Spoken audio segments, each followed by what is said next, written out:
Good morning students. Class 12 में जो lesson 5 चल रहा था आपका, तो जो चैप्टर 5 है उस चैप्टर 5 को हमने शुरू कर दिया था। उसमें हमने आपको मेंडल के नियम और मेंडल के नियम का हमने चार्ट बता दिया था कि मेंडल के नियम 3 हैं और जो 3 नियम होते हैं वो किस पर आधारित हैं। एक संकरण क्रॉस क्या होता है, द्विसंकरण क्रॉस क्या होता है, मोनोहाइब्रिड क्रॉस क्या है और डाईहाइब्रिड क्रॉस क्या है। देखिए, मेंडल के नियम 3 नियम पढ़ने हैं हमको, प्रभाविता का नियम, पृथक्करण का नियम और स्वतंत्र विवहन का नियम। लेकिन उन नियम को पढ़ने से पहले अगर आपको ये शब्दों का मतलब नहीं पता होगा तब तक आप क्रॉस नहीं करा पाएंगे। क्योंकि आपसे अगर कह दिया जाए कि मान लीजिए एक लंबा प्रभावी पौधा लिया गया, एक बौना अप्रभावी पौधा लिया गया, उनका क्रॉस कराया गया तो उनकी संतानें कैसी प्राप्त होंगी, तो उनकी संतानों में कैसे बताएंगे आप कि उनकी संतान कैसी हैं। कोई प्रभावी होगी, कोई अप्रभावी होगी, कोई होमोजाइगस होगी, कोई हेटेरोजाइगस, अर्थात कोई समयुग्मजी होगी, कोई विषमयुग्मजी होगी, कोई संकर होगी। तो आप जब तक इन शब्दों के मतलब नहीं जानेंगे तब तक आप क्रॉस करा ही नहीं पाएंगे। क्रॉस करा देंगे तो आप रिजल्ट नहीं बता पाएंगे। तो उस सब को जानने के लिए ये जो शब्द हैं इनको जानना बहुत जरूरी है। अगर आप ये नहीं जान पाएंगे तो आप मेंडल के नियम को केवल रट सकते हैं लेकिन समझ नहीं सकते कभी। तो इसीलिए मेंडल के नियम को रटना नहीं है, समझना है। और मेंडल के नियम को समझने के लिए केवल इन शब्दों का हमें ज्ञान होना आवश्यक है। तो हम एक एक करके बताएंगे। तो वीडियो शुरू करने से पहले अगर हमारे चैनल पर नए हैं तो चैनल को सब्सक्राइब कर लें, बेल आइकन को दबा लें ताकि आपको वीडियो की नोटिफिकेशन मिल सके। तो चलिए शुरू करते हैं। एक पहला, प्रभावी और अप्रभावी लक्षण। प्रभावी या अप्रभावी लक्षण क्या होता है? इंग्लिश में से कहते हैं dominant and recessive character. Dominant का मतलब होता है प्रभावी और अप्रभावी का मतलब होता है रिसेसिव। तो देखिए, आपसे कहा जाए कि कोई लंबा पौधा लिया जाता है तो वो मतलब प्रथम पीढ़ी में प्रभावी पौधा होता है और जो बौना पौधा रहता है वो प्रथम पीढ़ी में अप्रभावी पौधा होता है। लेकिन प्रभावी और अप्रभावी का मतलब क्या है, क्या मतलब है उसका, तो आपको बता दें। देखिए, जब हम किसी चीज का, किसी दो लक्षणों का जब हम क्रॉस कराते हैं, जो युग्मक होते हैं, जब उनका क्रॉस होता है तो उस क्रॉस के कारण जो F1 पीढ़ी होगी, जो पहली पीढ़ी हमें प्राप्त होगी, अर्थात एक नर था, मतलब नर कोई, जैसे मान लेते हैं माता है और वो पिता है, और जैसे कोई फीमेल है माता है, तो मेल और फीमेल के स्पर्म और ओवम या कहें परागकण और अंडाणु जब आपस में अगर कोई पेड़ है तो उसका परागकण होगा और जो फीमेल पेड़ है तो उसका एग होगा, और अगर कोई जैसे जीव है तो उसमें स्पर्म होगा अर्थात शुक्राणु होगा, और जो अगर कोई जो है जीवधारी में फीमेल होगी तो उसका ओवम होगा। तो दोनों आपस में मिलने के बाद जाइगोट का निर्माण करेंगे, जीव का निर्माण करेंगे। तो जो उससे जीवधारी बनेगा, जैसे कोई माता है और पिता है, ठीक, इनके जो स्पर्म और ओवम हैं वो जब दोनों मिलेंगे तो उससे जाइगोट बनेगा, अर्थात जो नया जीव बनेगा। तो जीव जो बनेगा वो कौन सी पीढ़ी होगी? F1 पीढ़ी होगी। ठीक, अब जब F1 पीढ़ी होगी, इस पीढ़ी को जो हम, क्योंकि जो पहली संतान प्राप्त होगी, मतलब जो इसमें संतानें प्राप्त होंगी वो कहलाएंगी F1 पीढ़ी। अब फिर जब इस F1 पीढ़ी की जब आगे संतानें प्राप्त होंगी तो कहलाएगी F2 पीढ़ी। फिर जब उनकी संतानें तो F3 पीढ़ी कहलाएगी। तो जिनकी संतानें होती जाएंगी तो वो कहलाएंगी पीढ़ियां। ठीक, तो जो F1 पीढ़ी होगी, F1 पीढ़ी में जिसका लक्षण प्रदर्शित होगा, जिसका लक्षण प्रदर्शित होगा वो कहलाएगा प्रभावी। अब इसका मतलब समझ लेते हैं। लक्षण प्रदर्शित होगा मतलब, जैसे हमने ले लिया कोई लाल पौधा, ऐसा लाल पुष्प वाला पौधा ले लिया, ठीक, लाल पुष्प वाला पौधा ले लिया, और एक ले लिया सफेद पुष्प वाला पौधा, सफेद पुष्प वाला पौधा। ठीक, अब जब जैसे लाल पुष्प वाला लिया तो इसके लक्षण मान लिए हमेशा RR। ठीक, क्यों? क्योंकि रेड होता है तो R ले लिया। और युग्मक हमेशा जोड़े में होते हैं, जो गुणसूत्र होते हैं, जो युग्मक जो गुणसूत्र होते हैं वो जोड़े में होते हैं, इसलिए हमेशा युग्मक भी जोड़े में लेंगे। और इधर जो लक्षण होगा वो स्मॉल r, क्योंकि सफेद को व्हाइट कहते हैं लेकिन हम यहाँ पर व्हाइट नहीं लेंगे। जो हम लक्षण माने हैं लाल पुष्प का, वो उसका हमेशा स्मॉल लेटर ही जो अप्रभावी पौधा होगा, अप्रभावी लक्षण होगा। क्यों? क्योंकि जब हम इनका क्रॉस कराएंगे, मान लो सीधा क्रॉस करा देते हैं, ठीक, जैसे क्रॉस करा दिया तो capital R small R, capital R small R, capital R small R, यहाँ पर केवल हमें समझना है। जैसे ये कौन सी पीढ़ी है? F1 पीढ़ी। अब देखिए इसमें लाल कैसा है? लाल का कैपिटल आर का लक्षण कैसा है? लाल का है। कैपिटल आर का लक्षण कैसा है? मतलब जो कैपिटल आर है वो कैसा है? लाल पुष्प है। और जो स्मॉल आर है वो कैसा है? सफेद पुष्प का पौधा है। तो इसमें जो कैपिटल आर प्रभावी होगा, कैपिटल आर अप्रभावी होगा। क्यों होगा कैपिटल आर प्रभावी? क्यों होगा? क्योंकि जब F1 पीढ़ी में हमें पौधे प्राप्त हुए तो सभी पौधे कैसे थे? 100% जो पौधे थे वो कैसे थे? लाल पुष्प वाले संकर पौधे, ठीक, लाल पुष्प वाले संकर पौधे प्राप्त हुए। F1 पीढ़ी में कैसे पौधे प्राप्त हुए? लाल पुष्प वाले संकर पौधे। लेकिन पुष्प कैसा है? लाल है। लेकिन हमने लक्षण लिए कौन कौन से थे? लाल और सफेद दोनों लिए थे। फिर ये सफेद कहाँ चला गया? तो देखिए जब F1 पीढ़ी आई तो केवल लाल लक्षण ने ही अपने आप को प्रदर्शित किया। किसने प्रदर्शित किया? केवल लाल लक्षण ने प्रदर्शित किया, सफेद लक्षण ने अपने आप को प्रदर्शित नहीं किया। तो जिस कारण से लाल जो पुष्प का जो लाल रंग होगा वो कैसा होगा? वो प्रभावी होगा, वो प्रभावी होगा। और सफेद ने अपने आप को प्रदर्शित नहीं किया तो सफेद कैसा होगा? अप्रभावी होगा, ठीक। तो F1 पीढ़ी में जो लक्षण अपने आप को प्रदर्शित करे, F1 पीढ़ी में जो लक्षण अपने आप को प्रदर्शित करे वो क्या कहलाएगा? प्रभावी। और जो लक्षण अपने आप को प्रदर्शित नहीं करेगा वो क्या कहलाएगा? अप्रभावी कहलाएगा। तो प्रभावी और अप्रभावी के विषय में आप समझ गए कि जब F1 पीढ़ी में जो लक्षण अपने आप को प्रदर्शित करता है वो प्रभावी होगा, अच्छा डोमिनेंट होगा। और जो लक्षण अपने आप को प्रदर्शित नहीं कर पाएगा F1 पीढ़ी में वो कैसा होगा? अप्रभावी होगा। अब एलील क्या होते हैं या एलिलोमार्फ क्या होता है? देखिए हमने क्रॉस कराने के लिए, इन दोनों का क्रॉस कराने के लिए जो लक्षण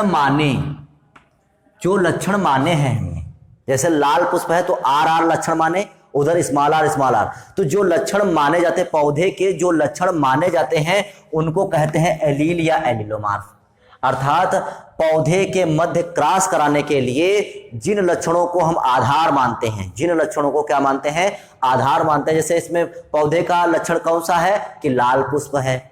उसमें पौधे का लक्षण क्या है? कि उसमें सफेद पुष्प है। तो ये लक्षण है, तो इस लक्षण को क्या कहते हैं हम?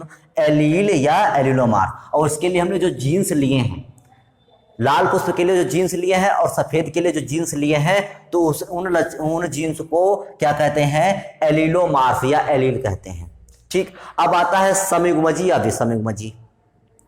अब देखिए समयुग्मजी अर्थात समयुग्मजी का मतलब क्या होता है? कि जब हम, जैसे आपका मतलब क्या है? ऐसे क्वेश्चन पूछा गया, आपसे क्वेश्चन पूछा गया कि किसी लंबे पौधे के समयुग्मजी पौधे का, किसी लंबे पौधे के समयुग्मजी पौधे का किसी जो है बौने पौधे के विषमयुग्मजी पौधे से क्रॉस कराया जाए। अब देखिए जब हमको यही नहीं मालूम होगा कि समयुग्मजी का मतलब क्या है तो जीन कैसे लेंगे? तो समयुग्मजी का मतलब बताते हैं आपको। समयुग्मजी जिसमें युग्मक समान हो, जिसमें युग्मक समान हो। देखिए जैसे कैपिटल आर दोनों युग्मक कैसे हैं? समान है भाई, दोनों आर है। ये कैपिटल आर स्मॉल आर, जो स्मॉल आर है, ये दोनों कैसे हैं? समान है। और जबकि कैपिटल आर और स्मॉल आर कैसे हैं? असमान। देखिए एक कैपिटल है और एक स्मॉल लेटर है, तो दोनों ये लक्षण कैसे होंगे? ये समयुग्मजी नहीं होंगे। समयुग्मजी का मतलब होगा जिसमें दोनों लक्षण समान हो। समझ गए? तो इसलिए इसे क्या कहते हैं? समयुग्मजी। क्योंकि देखिए इसमें कैपिटल भले ये स्मॉल है लेकिन है तो दोनों समान ही। तो जब दोनों समान है तो इसे क्या कह दिया? समयुग्मजी। तो देखिए ये समयुग्मजी है, लेकिन कैसा है? क्योंकि दोनों युग्मक समान है तो ये समयुग्मजी प्रभावी हो जाएगा, क्योंकि दोनों लक्षण इसमें प्रभावी हैं। और ये विषमयुग्मजी है, वो विषमयुग्मजी बोल रहे हैं, ये जो है ये समयुग्मजी है लेकिन ये कैसा है? अप्रभावी है। ये समयुग्मजी है लेकिन प्रभावी है। ये समयुग्मजी है लेकिन अप्रभावी है। तो दोनों कैपिटल आर स्मॉल आर कैसे हैं? समय, क्योंकि दोनों में युग्मक कैसे हैं? समान है। अब अगला आता है विषम युग्मजी। विषम युग्मजी में क्या होता है?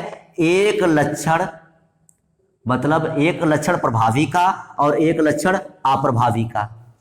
जब किसी पौधे में एक लक्षण प्रभावी हो और एक लक्षण अप्रभावी हो तो ऐसे लक्षण को क्या कहेंगे? विषम युग्मजी। देखिए विषम है दोनों, एक कैपिटल एक स्मॉल आर है, तो इसमें एक प्रभावी लक्षण एक अप्रभावी लक्षण, दोनों लक्षण एक साथ है, तो ऐसे लक्षण को क्या कहेंगे? विषम युग्मजी, हेटेरोजाइगस। अब आता है संकर। तो संकर में क्या होता है कि इसमें एक लक्षण, अब संकर सुने होंगे, हाइब्रिड सुना होगा, हाइब्रिड सुना कि हाइब्रिड मक्का बोई गई, हाइब्रिड गेहूं होता है, हाइब्रिड गन्ना होता है, तो हर चीज का हाइब्रिड सुना होगा, तो हाइब्रिड को कहते हैं हिंदी में संकर। तो संकर होता क्या है? देखिए ऐसी संतान, देखिए इसमें और इसमें दोनों में अंतर बहुत है। ये भी कैपिटल आर स्मॉल आर और ये भी कैसा? कैपिटल आर स्मॉल आर, लेकिन दोनों में अंतर बहुत है, दोनों एक नहीं है। देखिए इसमें क्या है कि इसमें जो जनक होगा, माता पिता जो होंगे, पेरेंट्स जो होंगे, उसमें ये लक्षण होगा, मतलब जो माता पिता होंगे वो प्रभावी और अप्रभावी जीन से होंगे, ठीक। लेकिन जो उनका क्रॉस कराने के बाद जो संतान बनेगी, जैसे ये दोनों पेरेंट्स थे, ठीक, इनका जब क्रॉस कराया गया तो देखिए आप, एक कैपिटल आर और एक स्मॉल आर, इसीलिए यहां पर हमने क्या लिखा? संकर लिखा हुआ है, संकर लिखा हुआ है। तो एक कैपिटल आर एक स्मॉल आर, तो यहां पर लिखा होता तो हम यहां पर संकर नहीं कहते, यहां पर हम कहते विषम युग्मजी। यहां पर क्या कहते? अगर यहां पर कैपिटल आर स्मॉल आर लिखा होता तो हम इसको संकर नहीं कहते, हम इसको कहते विषम युग्मजी, क्योंकि यहां पर ये पेरेंट्स हैं, यहां पर क्या है? ये पेरेंट्स है। लेकिन जब पेरेंट्स के बीच में जब क्रॉस हो गया और क्रॉस बाद जब उनकी संतान प्राप्त हुई, तो संतान में अगर कैपिटल आर स्मॉल आर लक्षण प्राप्त होते हैं, अर्थात एक प्रभावी का लक्षण हो और एक अप्रभावी का लक्षण, एक प्रभावी का लक्षण और एक अप्रभावी का लक्षण होगा, तब उसे कहेंगे संकर। अर्थात जिसमें दो पौधों के जीन हो, जिसमें दो पौधों के जीन हो तो उसे क्या कहेंगे? संकर, हाइब्रिड कहेंगे, ठीक।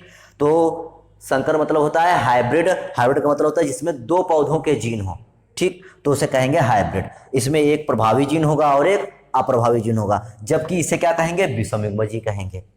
ये पेरेंट्स है और ये संतान है, ठीक। अब आता है फिनोटाइप और जीनोटाइप, दृश्य रूप लक्षण और जीन रूप लक्षण। हिंदी में फिनोटाइप को कहते हैं दृश्य रूप लक्षण और जीनोटाइप को कहते हैं जीन रूप लक्षण। अब फिनोटाइप और जीनोटाइप क्या होता है? देखिए जैसे मान लेते हैं एक लाल पुष्प वाला पौधा हमने लिया और एक सफेद पुष्प वाला पौधा लिया, उनका जब हमने क्रॉस कराया तो प्रथम पीढ़ी में हमें सभी लाल पुष्प वाले पौधे प्राप्त हुए, लाल पुष्प वाले संकर पौधे प्राप्त हुए। तो देखिए दृश्य माने क्या होता है? दिखाई देना। फिनोटाइप मतलब होता है दृश्य रूप, जो हमें दिखाई दे। अर्थात जैसे आपने जमीन में कोई बीज बोया और उसमें जब सभी पुष्प लगे तो वो सभी पुष्प कैसे थे? लाल पुष्प लगे उसमें। तो लाल पुष्प, क्योंकि हमें पुष्प तो लाल दिखाई दे रहा है, तो उसका जो लक्षण हो गया, जो हमें पुष्प का लक्षण दिखाई दे रहा है, जो पुष्प का लक्षण हमें दिखाई दे रहा है उसको कहते हैं दृश्य रूप लक्षण। जो पुष्प का लक्षण हमें दिखाई देता है उसे कहते हैं दृश्य रूप लक्षण।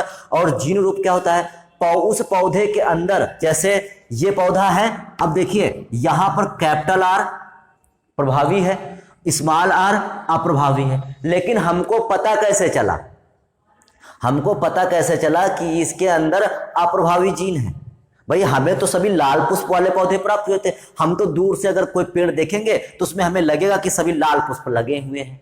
तो जब लाल पुष्प लगे हुए हैं तो उसका तो हमें दृश्य रूप में पता चल पाएगा, लेकिन अगर हमें जीनोटाइप पता होना करना है तो हमें उसका गुणसूत्रों का अध्ययन करना पड़ेगा। जब हम उसके गुणसूत्र देखेंगे तब हमें पता चलेगा कि इसमें एक प्रभावी लक्षण है और एक अप्रभावी लक्षण है। जब उसके गुणसूत्र का अध्ययन करेंगे कि एक प्रभावी लक्षण है और एक अप्रभावी लक्षण है, तब हमें, जब उसके गुणसूत्र का अध्ययन करेंगे तब हमें यह पता चलेगा, तब उसके कहते हैं जीनोटाइप। अर्थात जब हम गुणसूत्र देखेंगे तब हमें उसके जीन पता चलेंगे, और जब हमें जीन पता चलेंगे तब हम उसके जीन के जो अनुपात प्राप्त होगा तब उसे कहेंगे जीनोटाइप।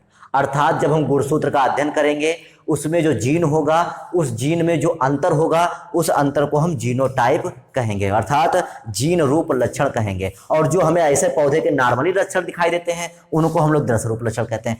तो ये बहुत ही ज़्यादा इंपॉर्टेंट है आपके लिए। अगर ये नहीं आएगा तो आप आगे कोई भी क्लास नहीं करा पाएंगे। तो आगे के वीडियो देखने से पहले, सीखने से पहले इनको सबको देख लीजिए, आप इनको लिख लीजिए, समझ लीजिए।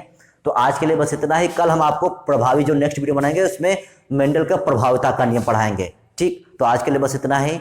तो थैंक यू, धन्यवाद।